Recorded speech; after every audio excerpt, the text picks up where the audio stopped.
అందరికీ నమస్కారం. 1949 June 26న doctor BR Ambedkar గారు రాసిన రాజ్యాంగం మన పార్లమెంట్లో ఆమోదించిన రోజు. అందువల్ల నవంబర్ 26వ తారీఖున రాజ్యాంగ దినోత్సవం మనం జరుపుకుంటున్నాం. మరి 1949 నుంచి ఈరోజు 2024 ఇది 75వ రాజ్యాంగ దినోత్సవం. మరి ఈ 75వ రాజ్యాంగ దినోత్సవం సందర్భంగా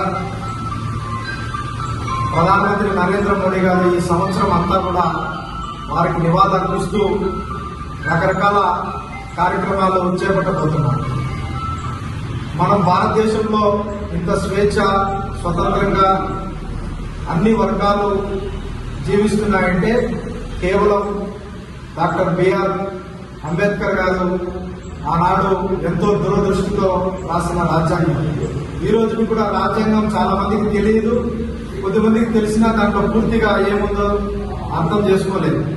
కాబట్టి భారతీయ జనతా పార్టీ ఈ 75 సంవత్సరాలు పూర్తయిన సందర్భంగా దేశ ప్రజలకు, యువకులకు ఒక పిలుపునిస్తుంది.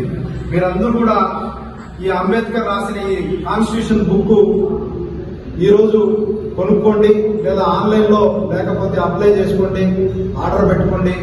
ప్రతి ఒక్కరూ కూడా డాక్టర్ బిఆర్ అంబేద్కర్ రాసినటువంటి రాజ్యాంగాన్ని చదవడం అలవాటు చేసుకోండి. ఎందుకంటే మన భారతీయులుగా మనం రెస్పెక్ట్ ఇవ్వాల్సిన మన రాజ్యాంగానికి. కాబట్టి ఆ రాజ్యాంగంలో ఏ ఉన్నాయి, ఏ విషయాలు ఉన్నాయి, మనకి ఏ ఉపయోగపడతాయి, ఈ దేశానికి ఎంత ఉపయోగపడే విధంగా రాశారో అవన్నీ తెలుసుకోవడానికి ప్రతి ఒక్కరూ కూడా ఈ రోజు 75 సంవత్సరాలు అయిన సందర్భంగా ఆ పుస్తకాన్ని కొనాలని చెప్పి భారతీయ జనతా పార్టీ తెలియజేస్తూ మరొకసారి వారికి ఘనమైన నివాళులు అర్పిస్తూ జై హింద్, జై భారత్.